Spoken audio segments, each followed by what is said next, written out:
Siap, Bra.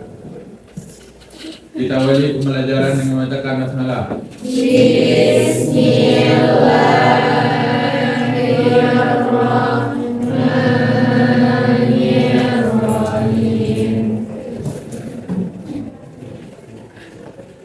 Oke, itu bakal ada kehadirannya.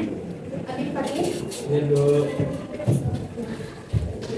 Anissa Nurlaila, Anita Farani, Aini Fitri, Dewi Fauzia, Gina Aulia, Elsa Galian, Fitri Ramadhani, Hidayatul Fahreza, Iqbal, Ihsan Habibi, Marsha, Muhammad Halim,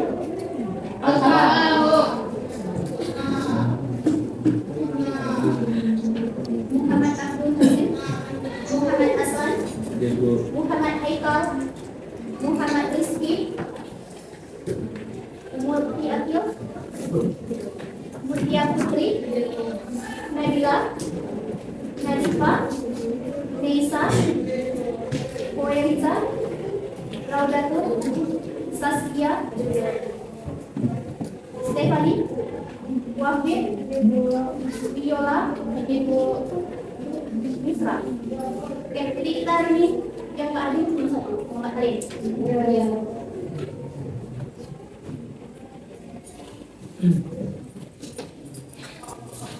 Oke, di pertemuan hari ini kita bakal melakukan pembelajaran di mana kita bahas KD 3.5 mengenai perkembangan kehidupan politik dan ekonomi bangsa Indonesia pada masa Orde Baru. Oke, karena kita masuk siang, Ibu mau nanya dulu. Ini udah siap untuk belajar? Siap. Apa ada video kan? Oke, Ibu salah ketik. Jadi sekarang kita KD 3.5. Apa isi KD-nya? Yaitu Ananda dituntut untuk menganalisis bagaimana perkembangan kehidupan politik dan juga ekonomi bangsa Indonesia di masa Orde Baru.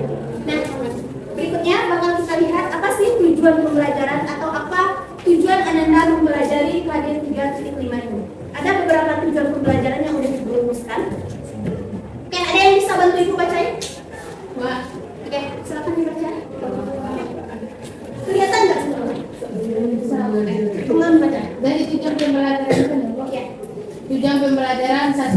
Menjelaskan latar belakang munculnya aksi Tritura. 2. Menjelaskan latar belakang munculnya surat perintah sebelum 11 Maret. 3. Menganalisis pengaruh surat perintah 11 Maret terhadap kepemimpinan nasional. 4. Menganalisis dualisme kepemimpinan nasional saat masa transisi 1966 sampai 1967 dan dampak positif dan negatif kebijakan politik dan ekonomi masa Orde Baru. Oke, makasih. Itulah ya. Ya, Bu. Oke. Jadi, Ibu ulangi ya tujuan pembelajaran kita. Yang poin 1 dan poin 1, 2, dan 3 itu berhubungan dengan latar belakang lahirnya Orde Baru. Jadi Anda dituntut untuk bisa menjelaskan apa yang melatar belakangi munculnya nanti aksi Tritura namanya. Kemudian yang kedua menjelaskan latar belakang munculnya surat perintah 11 Maret. Nah, yang kedua ini berhubungan dengan latar belakang lahirnya Orde Baru.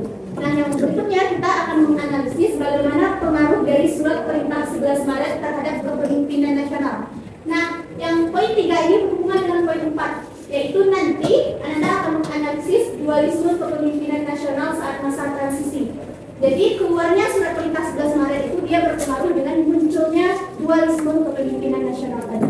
Nah, yang kelima tujuannya adalah menganalisis pelaksanaan rehabilitasi dan stabilisasi politik dan keamanan pada masa Orde Baru. Yang poin 5 ini berhubungan dengan inti pembelajaran kita tentang kehidupan politik dan juga ekonomi pada masa Orde Baru. Jadi nanti kita akan menganalisis. Yang keenam tujuannya adalah menjelaskan tentang permasyarakatan P4. Ini berhubungan dengan bagaimana Soekarno itu berusaha untuk menyebarkan atau mengindoktrinisasi masyarakat dengan ideologi Pancasila atau demokrasi Pancasila kan Orde Baru. Nah, berikutnya kita akan melihat atau Anda dituntut untuk bisa menjelaskan adanya dua fungsi APRI pada masa Orde Baru. Terakhir adalah Anda mampu untuk menganalisis apa sih dampak positif dan negatif kebijakan politik dan ekonomi yang dilakukan oleh pemerintah pada masa Orde Baru. Apa sampai di sini? Oke. Yang pertama kita bakal membahas bagaimana proses kelahiran dari Orde Baru. Artinya di sini kita bakal melihat bagaimana latar belakang lahirnya Orde Baru. Setelah itu menanya dulu, kalau Ananda mengingat atau pada saat Ibu bilang Orde Baru, apa yang terlintas di benak Anda? Soeharto, terus Kerusuhan. apa? Kerusuhan. Kerusuhan, terus krisis ekonomi, super semar. Ada lagi? Tritura, terus? Oke, yang Ananda jelaskan atau yang Ananda sebutkan tadi benar semuanya. Itu berhubungan dengan Orde Baru. Ada konsep-konsep seperti tritura, super semar, itu bakal kita pelajari. Nah, pertama kita lihat bagaimana lahirnya Orde Baru.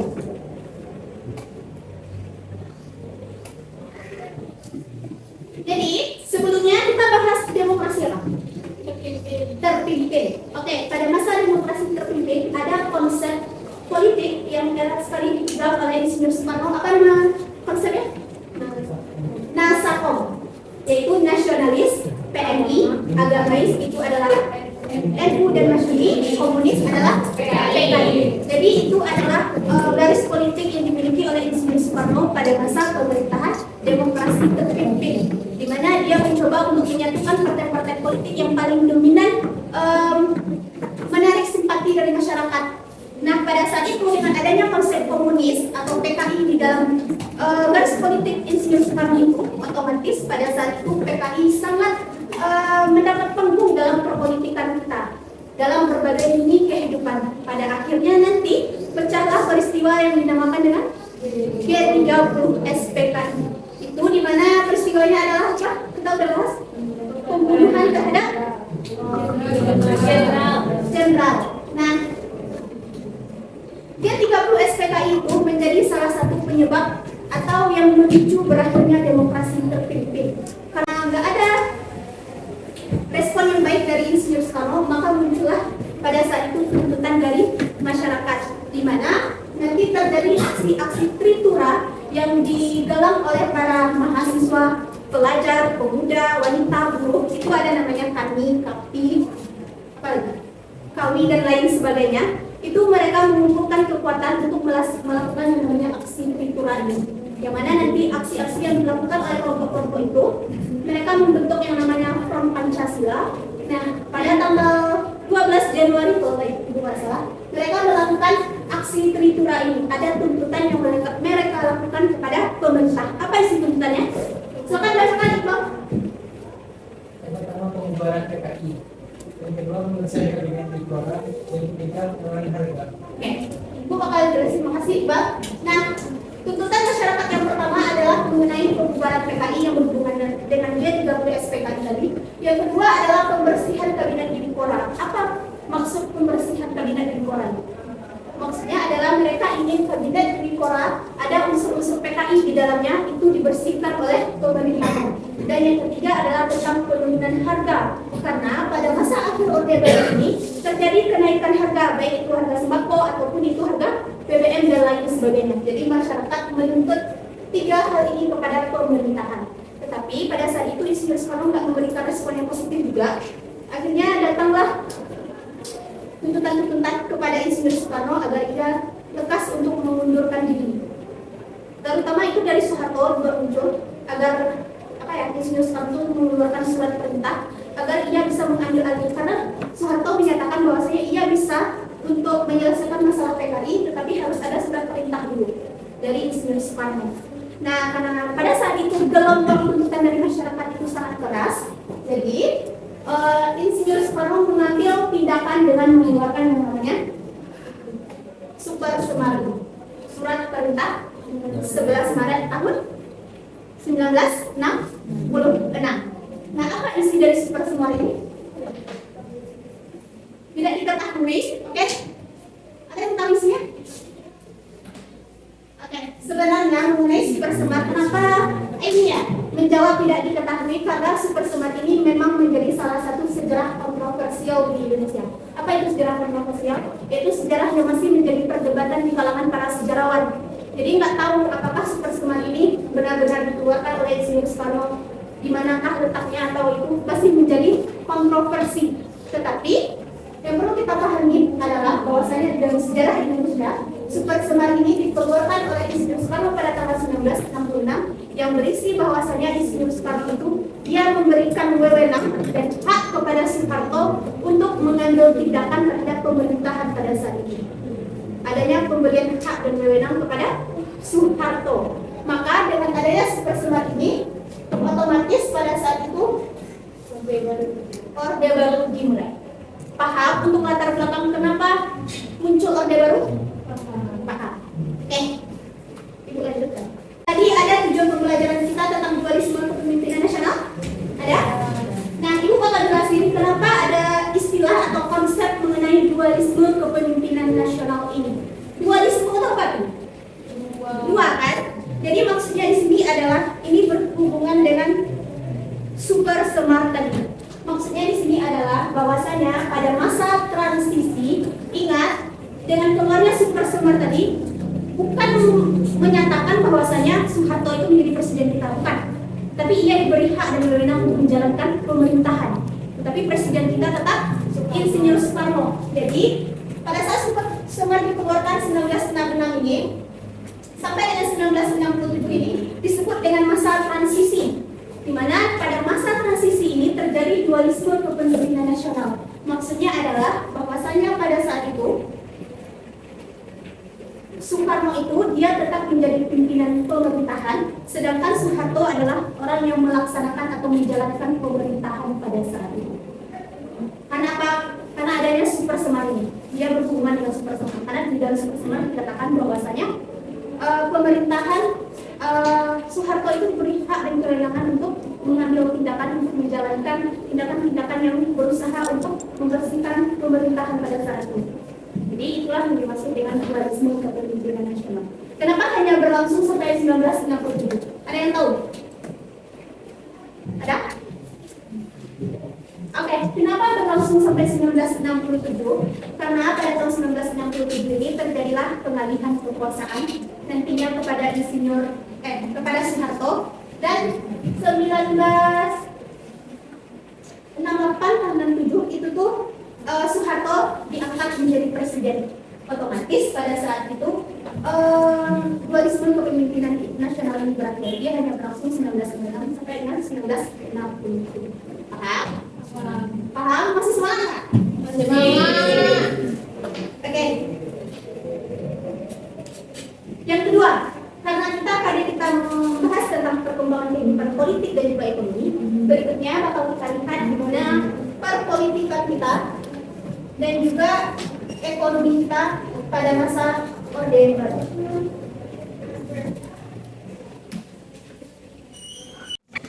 Oke, tadi Ibu sudah menjelaskan apa yang menyebabkan Orde Baru ini berakhir dengan adanya krisis multidimensional di Indonesia pada saat itu. Apa aja krisisnya tadi? Krisis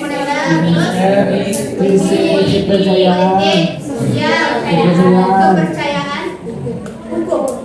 Berbagai krisis yang terjadi di Indonesia pada saat itu mendorong berakhirnya Orba. Karena apa? Karena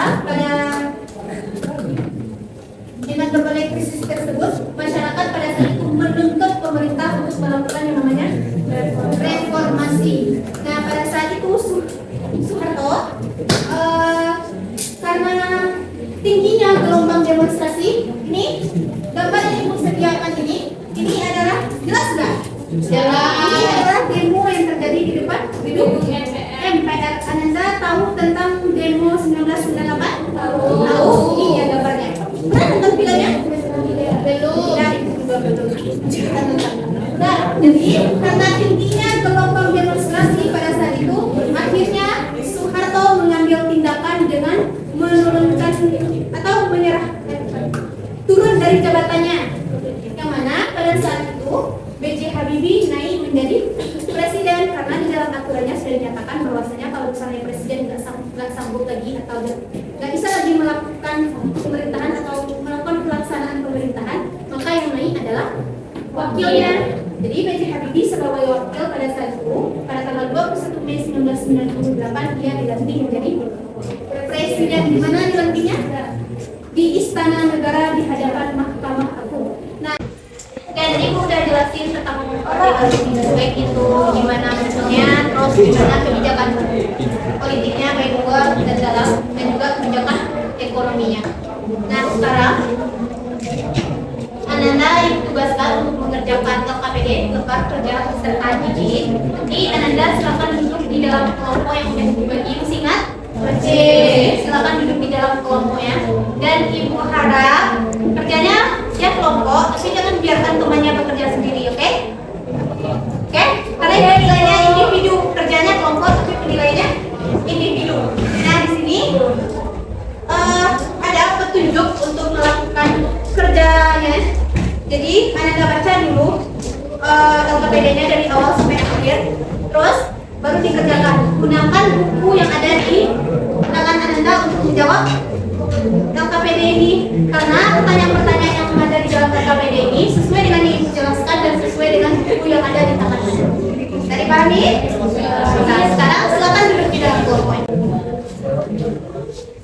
Oke, bergerak.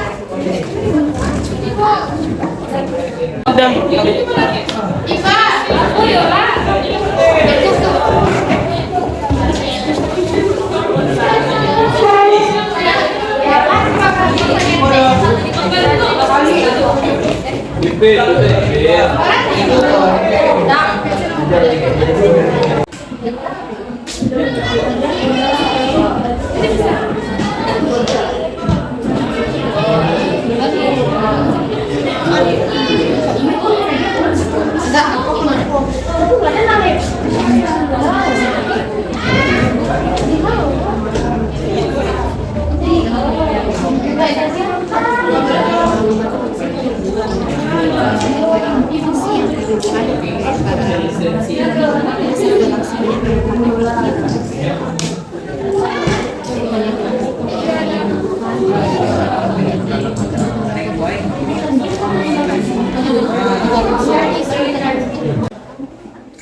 Oke, karena pekerjaan LKPD-nya dia habis waktunya, bisa Ibu bukan LKPD?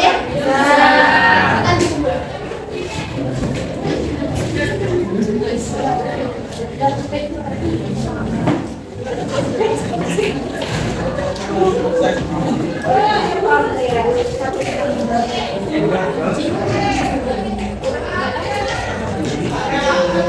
Sudah semua ya? Terima kasih. Ibu ingatkan ya, untuk KD formal ini sudah kita bahas. Jadi jangan lupa untuk membuat catatan. Yeay! Ulang kita lagi. Silakan ketua kelasnya Ya, kan.